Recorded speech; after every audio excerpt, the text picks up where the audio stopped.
बिस्मिल्लाहिर्रहमानिर्रहीम। अस्सलाम वालेकुम। विंडो एक्सपी के नेक्स्ट लेक्चर में हाजिर। ये वीडियो आप लोग देख रहे हैं लूनर कंप्यूटर कॉलेज चैनल की तरफ से। अगर आपने अभी तक हमारा चैनल सब्सक्राइब नहीं किया तो आप भी सब्सक्राइब कीजिए ताकि आपको हमारी वीडियोस आती रहें। सब्सक्राइब के साथ साथ बेल आइकन के ऊपर क्लिक किया करें ताकि जैसे ही हमारी वीडियो अपलोड हो आपके डेस्कटॉप के ऊपर उसकी नोटिफिकेशन हासिल हो जाए। आज हम लोग विंडो एक्सपी में मौजूद नेक्स्ट एक्शन में जा रहे हैं और आज का हमारा टॉपिक ये स्टार्ट मेन्यू में मौजूद तमाम फीचर्स को कवर करना है कि यहाँ पे स्टार्ट मेन्यू में क्या है और हम इसमें क्या क्या चीज़ें देखते हैं। जैसे ही हम क्लिक करते हैं स्टार्ट मेन्यू के ऊपर तो हमें सबसे पहले नज़र आता है टर्न ऑफ कंप्यूटर। यानी इसका क्या मतलब हुआ कि अगर हम अपने कंप्यूटर को बंद करना चाहते हैं तो हम इस पर जब क्लिक करते हैं तो हमारे पास ये कुछ फीचर्स आ जाते हैं जिसमें टर्न ऑफ है, स्टैंड बाय है और रीस्टार्ट है। तो अगर आपने अपने कंप्यूटर को टर्न ऑफ करना है तो आप यहाँ पे जैसे ही क्लिक करेंगे तो कंप्यूटर आपका पावर ऑफ हो जाएगा, शट डाउन हो जाएगा। और ये भी याद रखिए कि जब भी आपने अपने कंप्यूटर को बंद करना है, उसकी पावर बंद करनी है तो लाजमी टर्न ऑफ करवाना है, डायरेक्ट स्विच बोर्ड से बंद नहीं कर देना।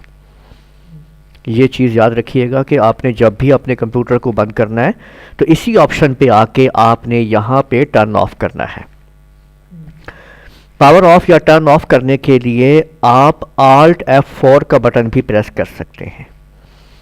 ठीक है, यानी Alt के साथ अब अगर आप Alt के साथ F4 का बटन दबाएंगे, ठीक है, यहाँ पे देखें मैं आपको यहाँ पे वो लिख देता हूँ, इसका ज़रा थोड़ा फॉन्ट बढ़ा लेते हैं ताकि इजीली आ सके। यानी Alt प्लस F4 का बटन जब आप कीबोर्ड से Alt के साथ दबाएंगे तो इससे भी आप हर प्रोग्राम को बंद करते हुए शट डाउन कर पाएंगे कंप्यूटर को। यानी इसका असल काम जो है वो जो भी एक्टिव प्रोग्राम है उसको बंद करता है और आपकी विंडो को भी शट डाउन करवा देता है। ठीक है, यानी टू क्लोज करंट विंडो। ठीक है, इसका काम ये है कि ये करंट विंडो को क्या कर देता है, क्लोज कर देता है। मैं इसको थोड़ा फॉन्ट को कम करूंगा ताकि ये हमारे करीब आ जाए। ठीक है, ये देखें to close the current window को ये Alt F4 क्या करेगा, क्लोज विंडो को क्लोज कर देगा। अभी देखें ये हमारे पास क्लोज विंडो एक्टिव विंडो है ना, ठीक, करंट विंडो है। अगर मैंने Alt F4 दबाया तो वो पूछ रहा है कि क्या आपने इसको सेव करना है या नहीं करना है। मैंने कहा नहीं, मुझे नहीं ज़रूरत है, तो मैंने नो कर दिया। देखें वो जो विंडो अभी हमने ओपन की हुई थी वो बंद हो गई है। अब अगर मैं दोबारा Alt F4 प्रेस करूंगा तो आप देख सकते हैं कि एक और नीचे जो विंडो हमने चैनल ओपन किया हुआ था वो बंद हो गई है। तो यूँ वो सारे विंडो को बंद करता हुआ क्या करेगा, चीज़ों को मुकम्मल तौर पे क्लोज कर देगा, बंद कर देगा। ठीक हो गई बात। तो यहाँ पे हम लोग देख रहे हैं कि स्टार्ट मेन्यू हमने देखा कि पहली ऑप्शन क्या है, टर्न ऑफ है। इसको हम यूज़ करते हैं कंप्यूटर की पावर को ऑफ करने के लिए। इसके बाद आगे आप देख रहे हैं लॉग ऑफ राना लिखा हुआ है, जैसे लॉग ऑफ। देखिए ये जो हम यहाँ पे ऑप्शन देख रहे हैं, ये जो हमारे सामने नज़र आ रही है, इस ऑप्शन को हम लोग तो ये देखें कि ये हमारे सामने स्टार्ट पे हमने ये देखा लॉग ऑफ राना है। ये नेटवर्क के ऊपर या एक कंप्यूटर पे एक से ज़्यादा अगर यूज़र काम कर रहे हैं तो वो अपनी अपनी आईडी को ओपन कर सकते हैं। ठीक है, ये आईडी की एक सेटिंग होती है जो कि आपको आने वाले लेक्चर्स में आप समझा देंगे कि किस तरीके से आप लोग जो है वो अपनी आईडीज़ क्रिएट कर सकते हो एक ही विंडो के ऊपर। यानी एक विंडो को एक या एक से ज़्यादा यूज़र भी ऑपरेट कर सकते हैं अपने अपने हिसाब से। आप जैसे ही यहाँ पे क्लिक करते हो तो वो आपको ऑप्शन मिलती है कि आपने स्विच यूज़र करना है या लॉग ऑफ करना है। एक बंदा अगर दूसरा आना चाहता है तो पहला अगर ऑफ़ करना चाहता है अपनी विंडो को या अपने प्रोग्राम को तो वो ऑफ़ कर देगा, दूसरा एक्टिव हो जाएगा। और अगर स्विच यूज़र से ये होगा कि जो पहला यूज़र काम कर रहा है वो भी काम करता रहेगा और वो अगले यूज़र को स्विच करके दे देगा कि तुम अब तो काम करना कर लो, और पसे पर्दा उसका काम भी एक्टिव रहेगा। तो यूं स्विच ऑफ और स्विच यूज़र जो है वो एक्टिवेट होते हैं। ठीक है, यहाँ से ये यूज़र बनते कैसे हैं इनके बारे में डिटेल लेक्चर आगे आने वाली वीडियो में आप लोगों को मिलते रहेंगे।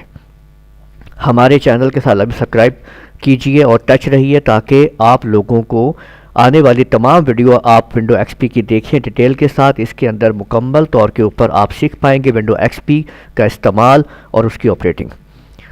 इसके बाद देखें, इसमें आपके सामने ये रन आ रहा है। रन के अंदर आप किसी भी प्रोग्राम को डायरेक्ट यहाँ पे टाइप करके आप उसको एक्टिवेट कर सकते हैं। मसलन अगर आपको पेंट में काम करना है तो आप यहाँ पे MS पेंट टाइप करके जैसे ही ओके पे क्लिक करेंगे या एंटर का बटन प्रेस कर देंगे तो आप देखेंगे कि आप पेंट में पहुँच गए हैं जी।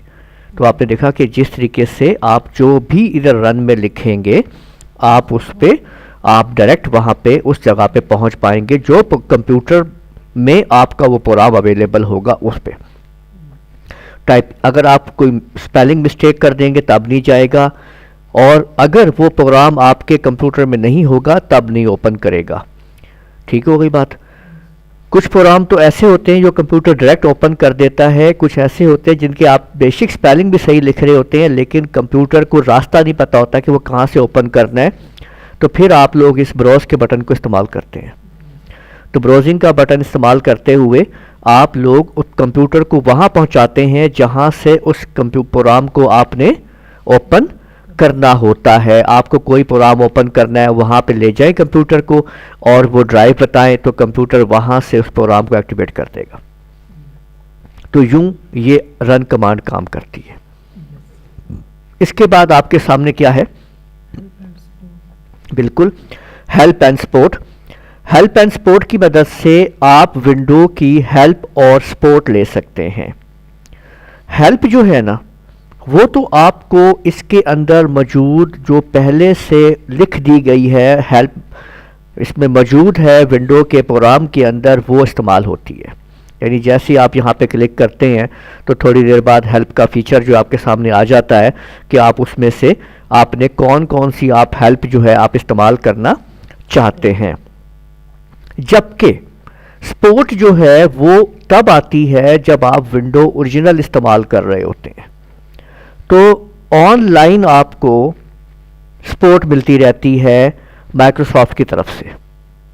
अभी ये जो आपके सामने प्रोग्राम आ गया है हेल्प का, ये विंडो का अपना हिस्सा आ गया है। ठीक है, सपोर्टिंग जो है ना वो आपको मिलेगी तब जब आपकी विंडो ओरिजिनल होगी और ऑनलाइन इंटरनेट से ताल्लुक़ होगा, तो फिर वो अपडेटिंग वगैरह फीचर्स वगैरह अपने आप ही इसमें अपडेटिंग वगैरह होते रहेंगे। ठीक है, बात समझ आ गई आपको। तो ये था ऑप्शन आपके सामने हेल्प एंड सपोर्ट की। इसके बाद सर्च का ऑप्शन है इसके अंदर, जिसकी मदद से आप कंप्यूटर के अंदर मौजूद किसी भी फाइल्स और फोल्डर को आसानी के साथ तलाश कर सकते हैं। ये आपके सामने एक्शन आ जाएगा जिसमें आप पिक्चर भी तलाश कर सकते हैं, डॉक्यूमेंट भी तलाश कर सकते हैं। ऑल फाइल्स एंड फोल्डर्स पे आके आप उसको बता सकते हैं कि फ़ाइल क्या है, उसका नाम अगर आपको याद है तो वो यहाँ पे नाम लिख दें।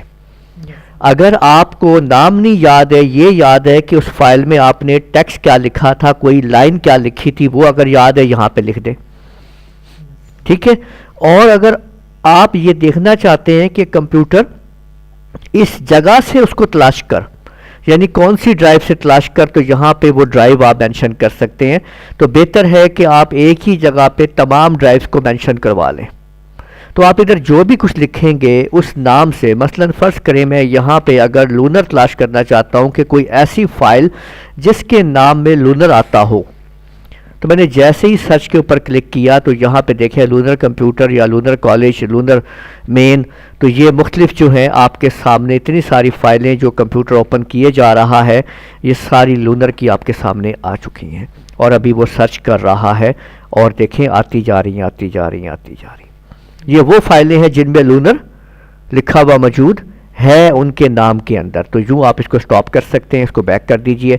कुछ भी यहाँ पे आप टाइप करेंगे उससे मुतालिक कंप्यूटर आपको बताएगा कि ये चीज़ आप इस तरह से आप इसको इस्तेमाल कर सकते हैं, यूँ सर्च कर सकते हैं।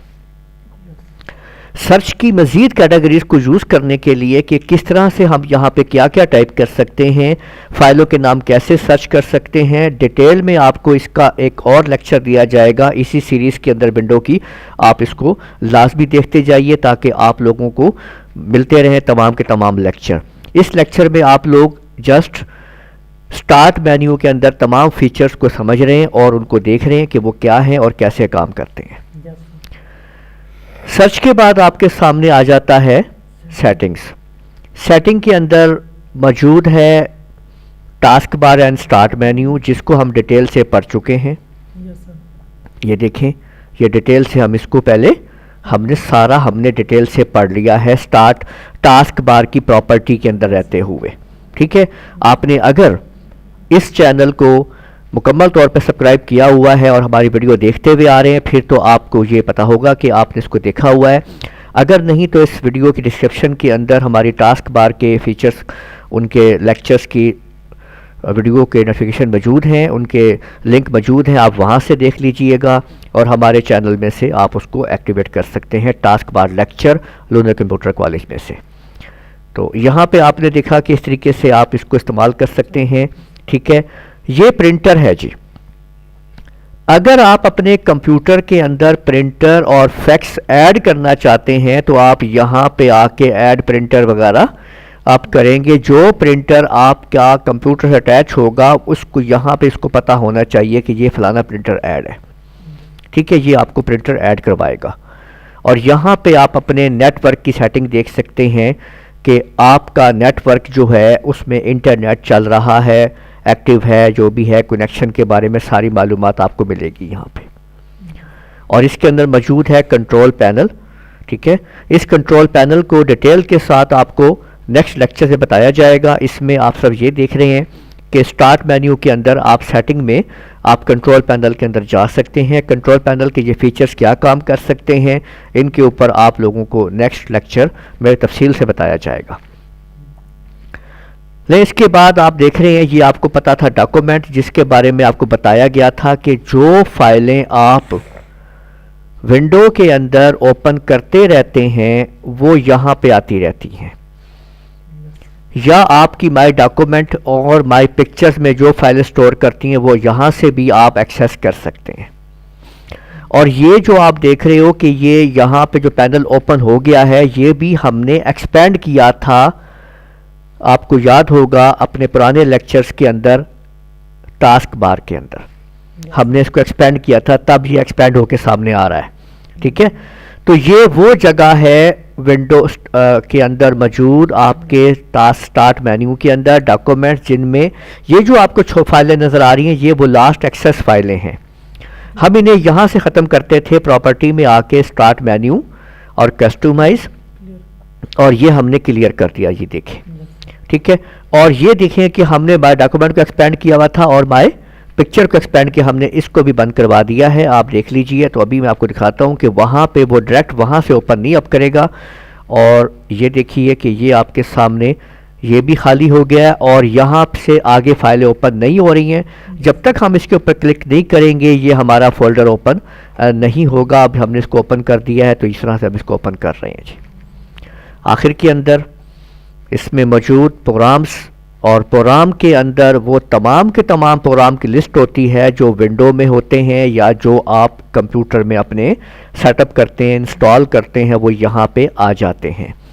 और उनको यहाँ से आप मुख्तलिफ प्रोग्राम को यहाँ से आप चला सकते हैं। जो भी प्रोग्राम आपने यहाँ पे एक्टिवेट करना है, आप जिस प्रोग्राम के ऊपर भी आप यहाँ पे क्लिक, जैसे अगर मैं चाहता हूँ कि मैंने कोरल ड्रा ऑन करना है तो मैं यहाँ पे आके कोरल ड्रा की वो फाइल पे क्लिक करूँगा जिससे कोरल ड्रा प्रोग्राम ऑन होता है। आप लोगों को ये भी पता होना चाहिए कि कोई ख़ास फाइल होती है जिसके ज़रिए वो प्रोग्राम ओपन होता है, बाकी उसकी कोई यूटिलिटी टूल्स फाइल्स होती हैं जो उस प्रोग्राम को एक्टिवेट नहीं करती हैं, चलाती नहीं हैं, एग्जीक्यूट नहीं करती हैं, लेकिन उसके लिए ज़रूरी होती हैं। ठीक है। अगर मैं यहाँ पे क्लिक कर दूंगा तो आप देख लीजिए कि आपके सामने अभी कंप्यूटर जो है वो कोरल ड्रा प्रोग्राम को जो है वो एक्टिवेट करना शुरू कर देगा। ये देख लीजिए उसने एक्टिवेट करना शुरू कर दिया है कोरल ड्रा प्रोग्राम को। ये देखें कि वो आपके सामने कोरल ड्रा एक्टिव हो गया है। तो मैंने विंडो में रहते हुए अपने कोरल ड्रा पर एक्टिव किया, मैं इसको क्रॉस करता हूँ और मैंने इसको बंद कर दिया, आप देख सकते हैं। तो यूँ आप लोगों ने डिटेल के साथ स्टार्ट मेन्यू के तमाम फीचर्स को समझ लिया है। आगे हम आपको तफसील से इसके अगले लेक्चर्स के बारे में मालूमात देंगे। इजाज़त दीजिएगा, अल्लाह हाफिज़।